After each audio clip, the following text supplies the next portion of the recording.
Welcome to Great Talks at Gloria Day. I'm Candace Roberts, Chair of the Board for Historic Gloria Day Preservation Corporation. And we're doing something a little bit different tonight. In fact, our talk is really more of a concert, and we're featuring a talented young musician, Maria Dell'Orefice. And Maria is actually going to talk to us about the music that she's playing in between the songs. So you will get a bit of a history lesson of the music from 1700 in between hearing some amazing music. We were hoping to do this concert in Riverside Hall, but realized the ambient noise was not going to give us good sound recording for those of you who are attending in the online webinar. So we've had a gracious donation from Alan Segal of the Jazz Sanctuary to sponsor the videotaping of this concert, and then we will be having Maria live for a Q&A. So we invite you to insert your questions into the chat window, and you will also find in the chat window a PDF document of Maria's program for tonight that you can download and follow along. So we're not obviously in the church since we're in the recording studio, so I can't show you what we're doing with our Keystone grant, but I do hope that you will come visit Gloria Day now that the rules are relaxing for pandemic visits and the church is open. The church is looking absolutely amazing, and our Keystone Grant project is nearly complete. So our next project is a new roof in 2026. It's going to cost a lot of money. So if you enjoy what we're doing tonight, I do hope you will hit that donate button and help us with the preservation efforts at Gloria Day. Thank you so much. Maria.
so much for being here. It's really a pleasure to bring this program to you. I've been researching and finding pieces from the year 1700 in and around. So my first piece that I played for you was a piece by Alessandro Scarlatti. He's a composer from Italy. You may know his son, Domenico Scarlatti, who wrote many, many keyboard works, over 500 keyboard sonatas. His father, however, was more known for his operatic and vocal compositions, but did also write for the keyboard. This was his toccata in A minor. Toccatas back then were meant to show the performer's technique and ability. So this one obviously has many, many fast scales and arpeggios to show that. The next piece I have for you is a bit of a contrast. It's by a woman composer in France. Her name is Elisabeth Jacquet de la Guerre. She was the first woman in France to compose an opera. She wrote for voice, for strings, for keyboard. And she wrote 2 books worth of keyboard works. One was published in 1687, which is the piece that I will be playing is from that book. And the second book was published in 1707. These books are composed of suites, and each of these suites has many different movements within them, each originating from a dance of the time.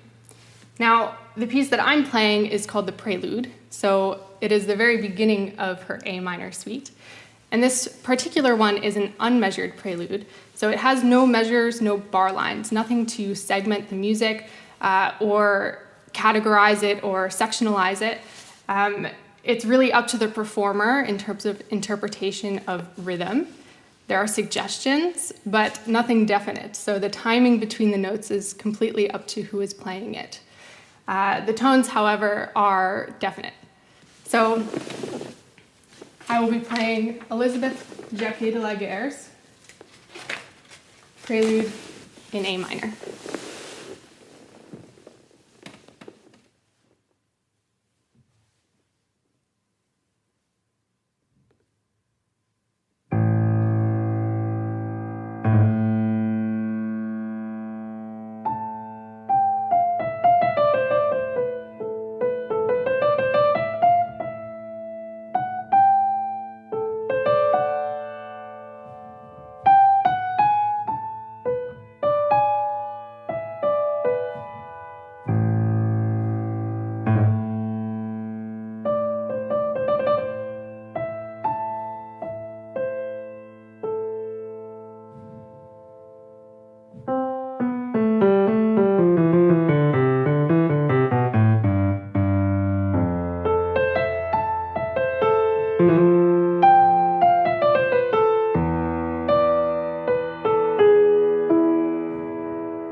Up next, we go to England. This piece was originally thought to be composed by the more famous Henry Purcell, but later was found that it was by a composer named William Croft, who lived at the same time as Henry Purcell and was greatly influenced by him, hence why people may have thought it was by Purcell and not Croft himself.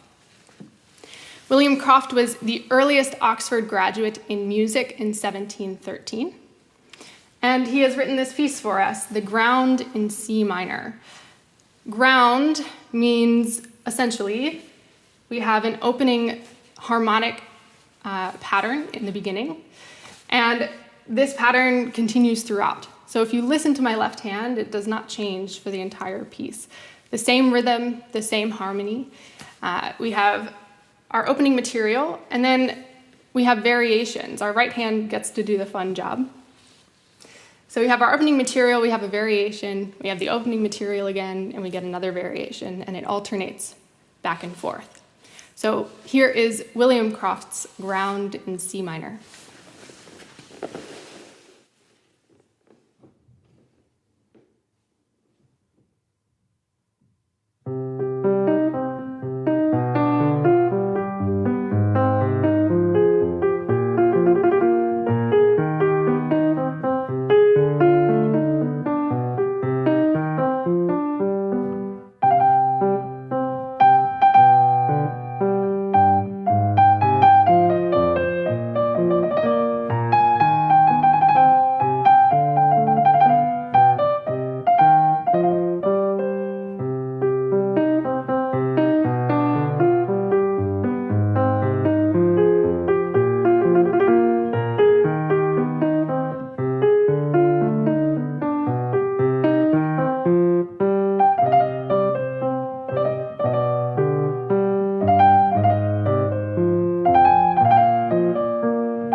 Now, since we are here in honor of Gloria Dei Church, I decided to include some hymns, especially some hymns that most likely were sung at the time in Gloria Dei Church. Our first hymn is called Now Thank We All Our God. The tune was written by Johann Kruger, a man in Germany, in 1647. And the words that were put to this hymn is a prayer that is meant to be said before every meal. So the first verse reads, Now thank we all our God with heart and hands and voices, who wondrous things has done, in whom his world rejoices, who from our mother's arms has blessed us on our way with countless gifts of love, and still is ours today.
Next comes a tune written by Giovanni da Palestrina in 1591. 100 years later, over 100 years later, the text was written to it and it became a hymn. The strife is o'er, the battle done. It's typically a hymn sung at Easter, so if you are familiar with it, it begins with Alleluia, Alleluia, and ends with Alleluia, Alleluia. The first verse reads, "The strife is o'er, the battle done. The victory of life is won. The song of triumph has begun. Alleluia."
This next hymn was actually a hymn that was frequently sung by Swedish Lutherans in the Delaware Valley around the year 1700, almost directly pointing to Gloria Dei Church. It was written in 1525, so quite a while ago, and it was by a man named Nicholas Decius. It's called "All Glory Be to God on High." All glory be to God on high, who hath our race befriended. To us no harm shall now come nigh. The strife at last is ended. God showeth his good will to men, and peace shall reign on earth again. Oh, thank him for his goodness.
Now, if you haven't heard of any of the composers so far, I believe you might recognize this one. His name is Johann Sebastian Bach, or J.S. Bach, as we might call him. Born in 1685, died in 1750 in Germany. He wrote many, many works for all types of instruments. His works for keyboard are some of his most profound. He wrote a set of partitas, a set of 6, the first being published in 1726, the last, which I will play for you, published in 1736. This partita is in E minor. And just like the Jacquet de la Guerre suites, this is a type of suite. So there are 7 movements in this partita, and each suite originates from a different dance of the time. Now, the first movement is a bit different. It's called a toccata, as our Scarlatti toccata was, meant to show the performer's technique and touch. This one in particular starts with a recitativo section, more free, more dissonant sounding, and ends with this recitativo section. And in the middle, we have a fugue. So you'll hear the opening subject of the fugue.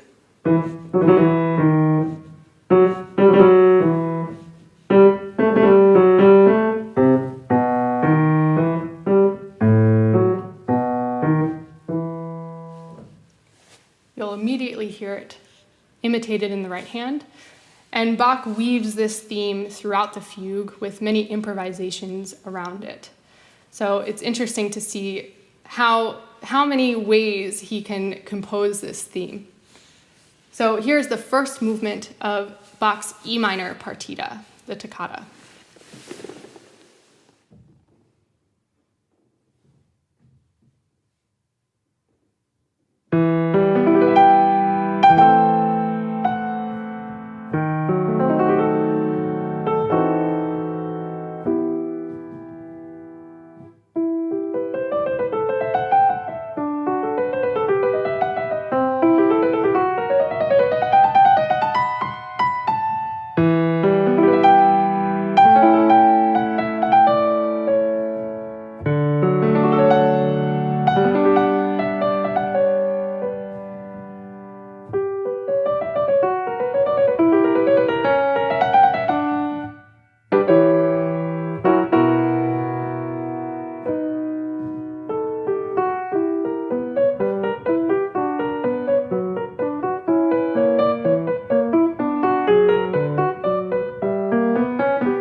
Next up in the suite comes the allemande.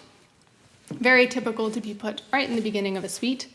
It was a popular dance in 16th century courts. So you can imagine women in large ball gowns and powdered wigs and their suitors dancing in the courts to this moderate dance in two.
Now, before we continue with Vox Partita, I decided to insert an allemande from a different composer to show their similarities. This allemande is by a man named Giovanni Battista Draghi, who's a composer from Italy. He was born a little earlier than Bach, but he was the keyboard teacher of Princess Anne of England around 1687. I picked this allemande because it's in the same key as the Bach allemande, and it also has some of the same rhythms, same characteristics, to really show the comparison of the allemande as a dance. Now, I will be repeating certain sections in this allemande, and on those repeats, I will be adding notes. It was very customary of the time in the Baroque era to ornament things, to make things more fanciful, to emphasize certain notes. So I will be adding these ornaments and maybe even changing some rhythms on the repeats. So listen for that.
back to the Bach partita.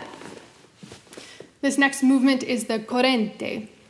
Now, often you would find the French courante, which is a bit more moderate in tempo, but the corrente, if anyone knows Italian, corrente means running. So these notes definitely run. This is a fast movement in 3. I hope you enjoy.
The next movement is an optional movement for composers of the time.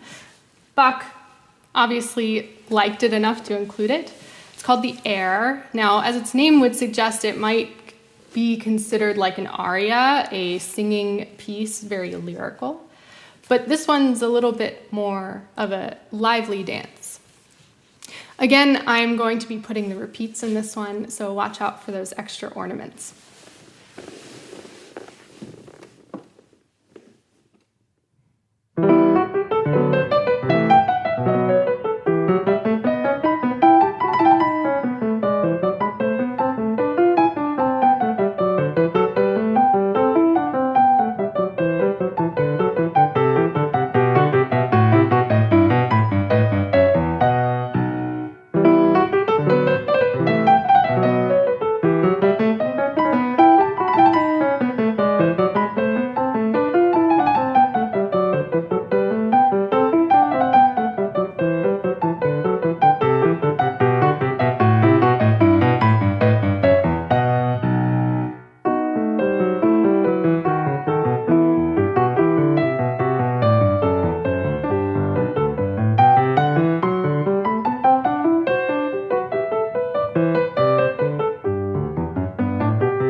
This movement is probably the most romantic and expressive Bach I've ever played. It's one of the only slower dances of that era. It's called the saraband, and it originated in Spain. It's in a very slow and stately 3. And this one in particular has many ornaments already written in, so I won't be adding any, but it's very flourished with extra notes and many dissonants that makes it so expressive.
Next comes the tempo di gavotta, or most often seen as the gavotte. It's a medium-paced French dance from the 18th century, and it originated from the folk dance of the Gavotte people, which were a people from the southeastern region of France. So again, a nice lively dance.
The last movement of the partita, and typically the last movement of Baroque suites, is the gigue.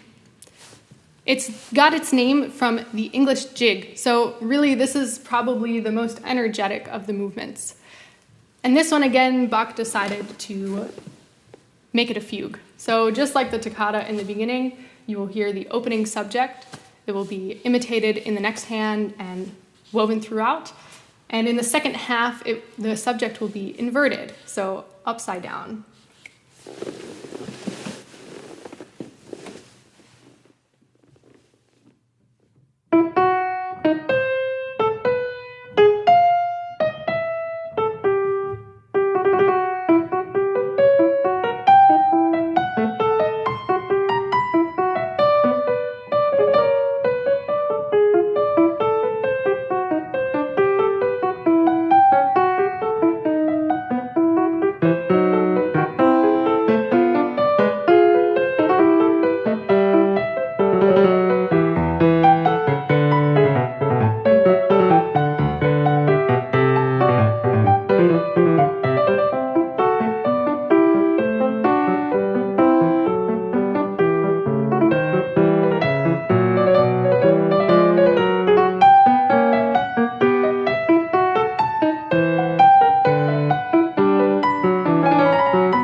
Before I play my last piece, I'd just like to say thank you for all of you for being here.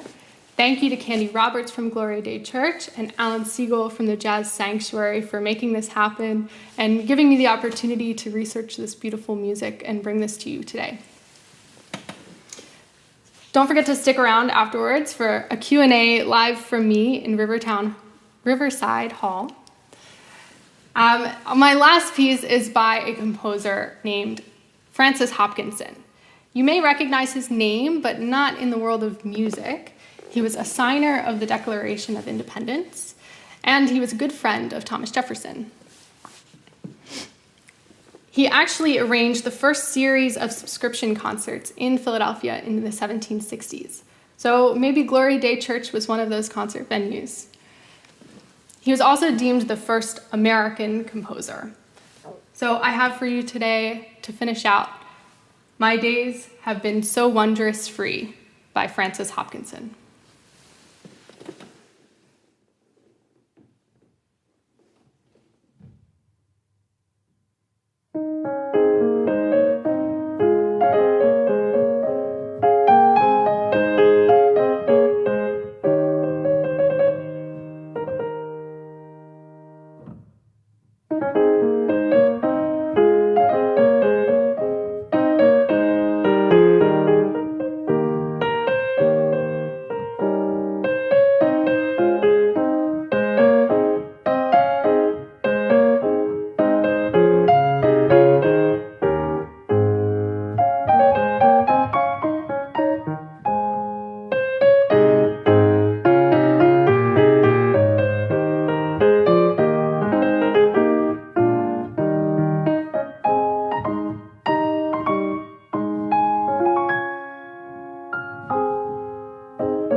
That was so wonderful. We're now going to bring up Maria and Alan Segal. Please come on up.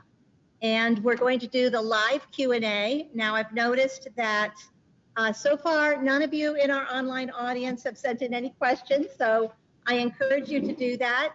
We have some prepared to get it started. So Alan and Maria. Alan from the Jazz Sanctuary, Maria, our talented artist. Thank you.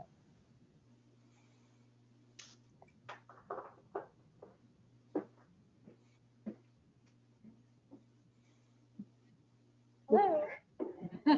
Ladies and gentlemen, Maria Dell'Orefice, let's give her a round of applause. What a wonderful, wonderful performance. Just terrific. My name is Alan Segal. I am on the board of Historic Gloria Day Preservation Corp. And Candy Roberts, who is our introducer tonight, is the president of that organization. And without her great leadership and skill and heart and energy, we wouldn't be here today. She deserves a round of applause. So now that I've said that, do I get any brownie points, Candy? Yes, we do. Okay. So I prepared some questions, and Maria and I are going to have a conversation. We'll be ready in a minute.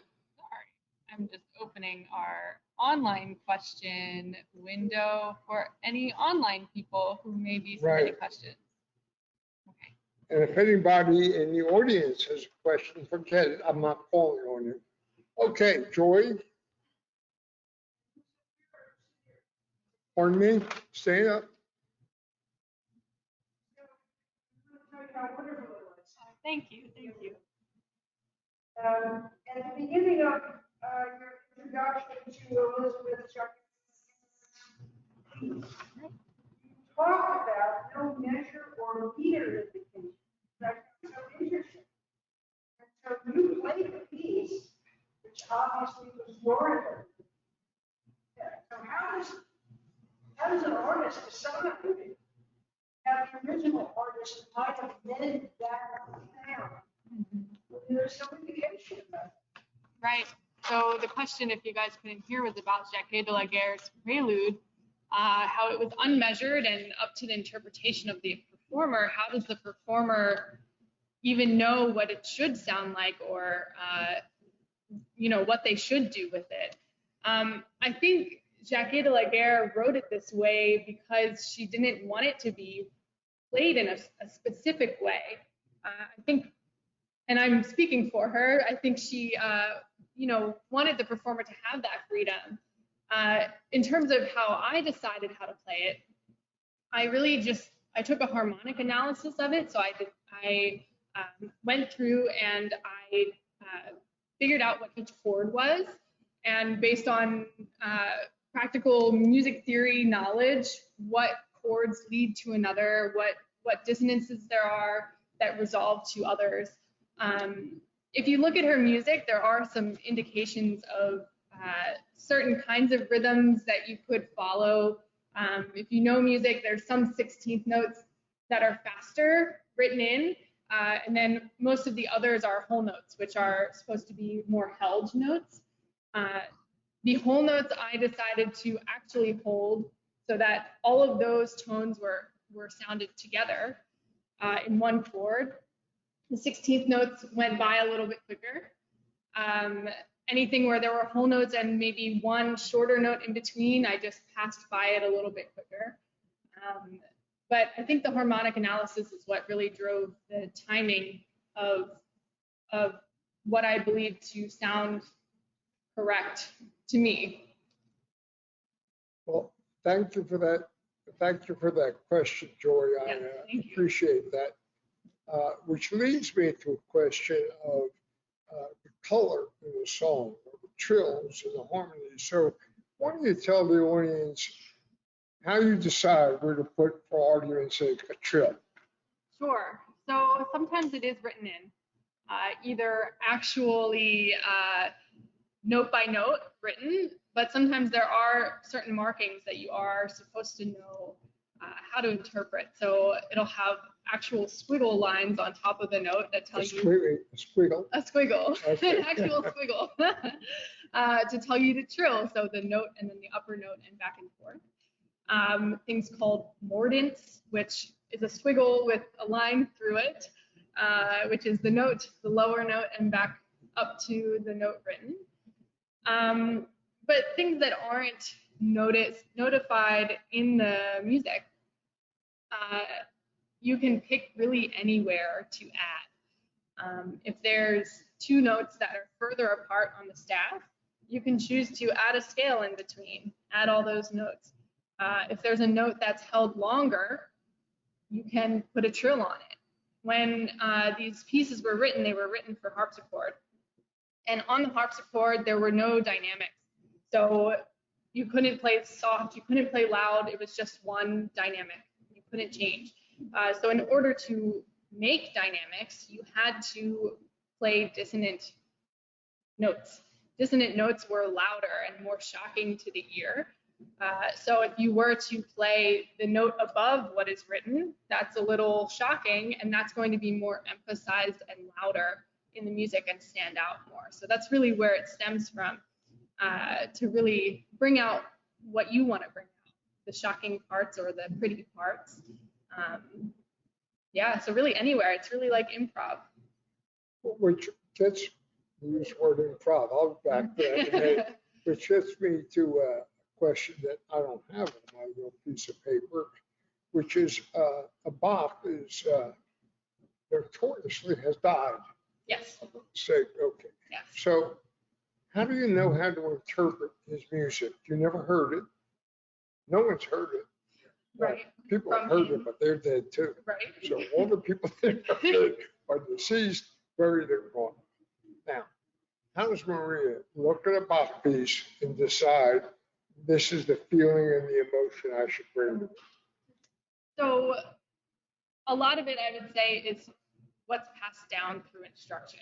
I mean, I know how Baroque music goes because of what I've heard from previous performers who have come before me, and also what my teachers tell me is appropriate and what I've learned to know as appropriate for the Baroque era. How Bach wanted it, no one really knows, right? We can only imply what he might have wanted based on the keyboard instruments that he had, so harpsichord and organ, possibly the very, very early ancestors of the modern piano, but these notoriously didn't have damper pedals, for instance. So you couldn't hold down a pedal and take your hands off and have all the sound stay like on a modern piano. So we know that the Baroque era has music that is characteristically detached in nature, more so than, say, Chopin's music, or Schumann is very romantic and flowy. So things like that you can imply from historians telling us what was available at the time, and also teaching coming down the ages, which of course can get diluted in time, but we put this all together and make our image of what the style was like and bring it to the modern day. You use the word improv relative to classical, we call classical music. Mm-hmm. But obviously the classical music, when it was written, was pop music. Right. So are you telling me that classical music with improv is jazz of its age? I would say it's the predecessor of jazz. It's probably part of how jazz formed in its day and age. Well, I'll stick with it then. Okay. Sure. There's some other questions I wanted to ask, which I think the audience would be interested in. Where did you go to school? So, and I'll speak a little louder because it says someone it may be hard to hear me. I hope this is better. So I went to Conestoga High School, right on the main line around here in Pennsylvania. But I then traveled to Baylor University in Waco, Texas for my undergrad in piano performance. And I am currently enrolled at Temple University here in Philadelphia for a double master's in piano performance and collaborative piano, which is essentially playing with other musicians, other vocalists, accompanying those people, and learning how to successfully do that. Now, I know you play the violin. Yes, I Of do. course, you played with a group. Uh-huh. How did you choose between the violin and the piano? Because I understand you had a choice. I did have to choose, yes. So growing up, I did both. I started piano at 5 and violin at 7. Actually, I started violin at 7 because my dad won in a raffle 3 free violin lessons. that was the beginning of my violin career. But at a certain point, they were so side by side for so long, and they got to a point where both of them were too advanced to really keep them both up at the same level. I just didn't have the time. So I had to choose. And being that piano was my first instrument, I was a little better at it. And I decided that I liked it a little bit more. My reasonings then are different from what my reasonings would be now if I chose. Who knows, maybe I'd choose violin in another life. But also because my dad is a pianist professionally, so I knew that he'd be able to help me along in my career. I'd be able to relate to him more as well. So, but violin is still very much part of my life. I haven't done orchestra for a few years, but I did it all growing up and played gigs and jazz and all that kind of stuff on violin. Okay, now you said your dad's a pianist too. Yes. Right? Mm-hmm. Does he know you're better than him?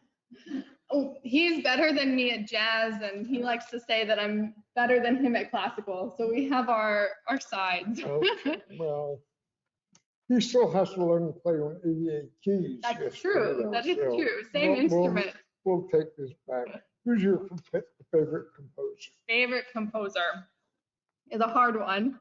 I have a few for different reasons. I really enjoy Schubert, Franz Schubert. He's from Austria. He's very much a mix of classical and romantic eras. Very simple and elegant, yet still has some of that emotion of the romantic era. Hi, sorry, I have to look at, yes, look at everyone too. Right. And I visited his birthplace in Austria as well, so it was very interesting to see his upbringing and where he grew up. Schubert, and then in terms of non-piano composers, Mahler, Gustav Mahler is amazing. I had wonderful experiences playing his symphonies in high school in the Philadelphia Youth Orchestra. Just grand pieces of raw emotion and huge storylines. It's really amazing what he came up with. And it looks like we have maybe some questions here. Do we? Yes. Okay, I'm going to bend over and read these. My poor eyes. Hold on. Lordy, lordy, lordy. I can hear you fine. Oh, okay. Well, we know that. Let's see. I can hear you fine. Not know if this is this right here is a question. This is so small. You mentioned that several of the pieces were played, which were played this evening, are written for the harpsichord. What other instruments, if any, were these pieces also written for? And I'm happy to know I passed my eye exam. It's pretty small. So I would say that most of them were probably written for the harpsichord just because of the era. The modern piano was not around at this time. It is possible that maybe Francis Hopkinson would have seen a forte piano, which is a very early version of the modern piano, lighter action, softer sound, not as many strings, a wooden frame versus a metal frame, which our modern pianos have, so less tension on the strings was possible. But I would say the majority of my program tonight was written for harpsichord. Wow. How many hours a day do you practice? Depends on the day. Okay, well, how many hours a day do you practice on average? Yeah, well, anywhere between 1 and 4, I would say. It depends. It depends on Depends. whether you're feeling that. Yes, also depends on what I have coming up. If I'm in school, is it summer? Like right now it's summer, I'm pretty laid back on the practicing. But yeah, and you know, what concerts are coming up and whatnot. How long did it take you to prepare for this performance? So I started researching about a month ago. The Bach partita is the only one that I've had longer than the others. I started that about a year ago and played it for my master's recital at Temple this past semester. Straight ahead. Okay, do you want me to look? I'll look at the camera more. Yeah. Look at you. Okay, all right. So the Bach I've had for a while, but everything else I started about a month ago. I researched and looked up composers of the era and you know, about those composers, about those pieces, and learned them and put them together in an intelligible order, in a way that was hopefully entertaining. So You almost said intelligent order. yes, And it was. yes. It was. Yes. And your introductions were just fine. Mm. What are you doing today? Now you're in school. Yes. All right. Working on a double master's. Mhm. Double master's. I had enough trouble with one master's. But two of them. What do you do with your day? Do you teach? Do you? Yeah, so when I'm in school, I have classes. During COVID, a lot of it was online. Some of it was in person, like my lessons were thankfully in person. That was very useful. Other than school, practicing for school and, you know, things coming up. But yes, I do also teach privately. I teach violin, piano, and viola as well. And Yeah, I mean, I play for my church as well, so which is right around the corner from where I live in Wayne. Play the organ? I do play the organ. I did actually do an organ concert last, I don't remember when it was. Okay, so talked about the organ. Now, the Mhm. organ is played with hands and feet. Correct. Good, I got that. Yes. So far, good. Okay, so we know what the hands do. Yes. Right? Mhm. What do the feet do? The feet essentially have another piano to play. No, you have shoes on. No. Yeah, so I have special organ shoes that have leather on the bottom so they slide easier and don't get stuck. But essentially you use your toes and your heels to play, for instance, like a white key and then a black key and then a white key. So you're both your hands are playing a keyboard and your feet are also playing a keyboard in addition. I had trouble walking up here. You know that. Are there any other questions to ask the audience? No, none. Do we have any more there? Maybe one here. Yes.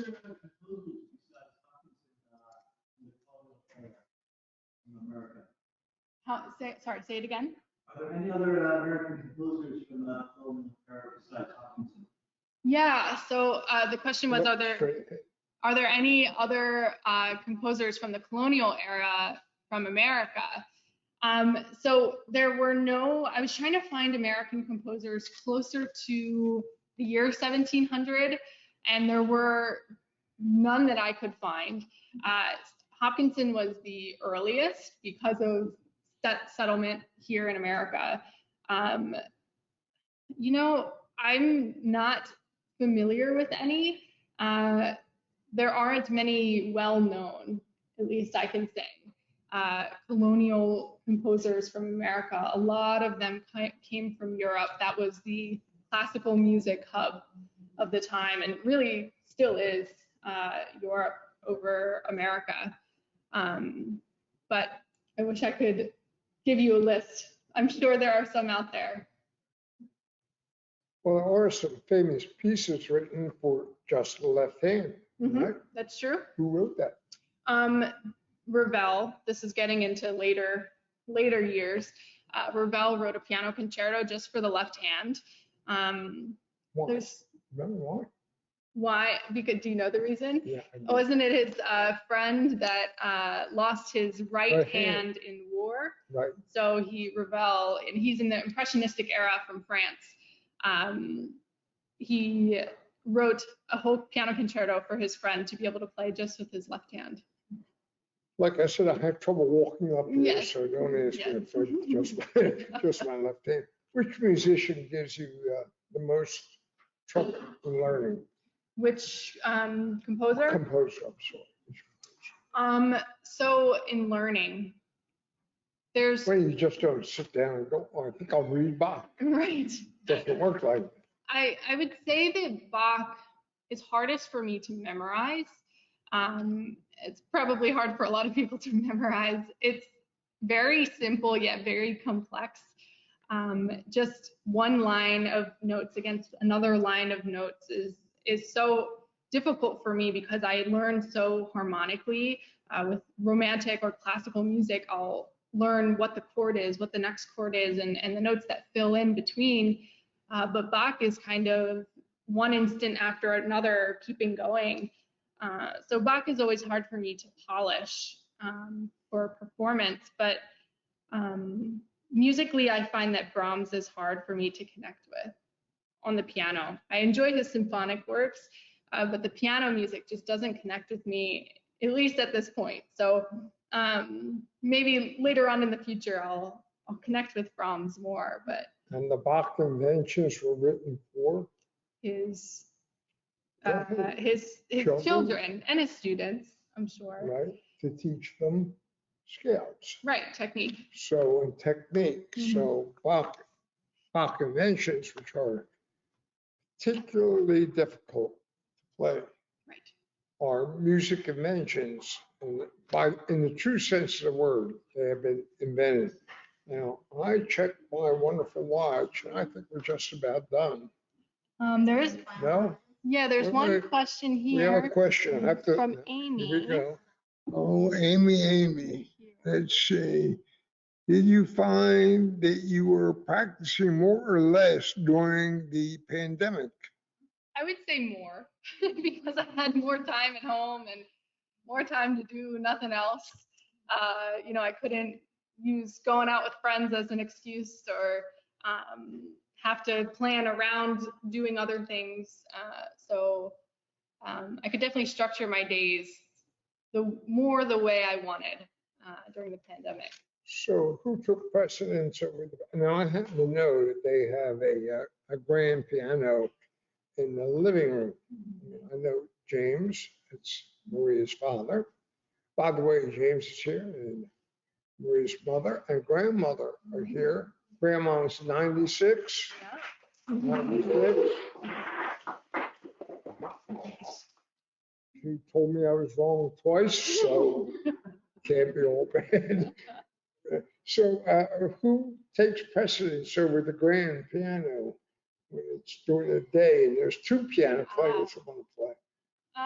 My dad always gives me the priority. If I want to practice, he'll let me. We do have another one in the basement, an upright, a smaller piano. So if we do want to practice at the same time, it is possible. But he figures I need the practice on the grand piano touch, and I'm preparing for concerts and things, and I guess he figures he can practice on a keyboard or Couldn't the be, upright. couldn't be because he loves you. Yeah, well, probably that too. And proud of you. Yes, that too. Love and proud. Yes, Right? yes. Okay, those are two good things for a father and daughter to have. Yes, yes. Now, are we close? I think We are. We're yeah. going to wind up. Okay. Thank you so much, and thank the audience very much, and thank you very much. Yes, thank you. Thank you. Thank you.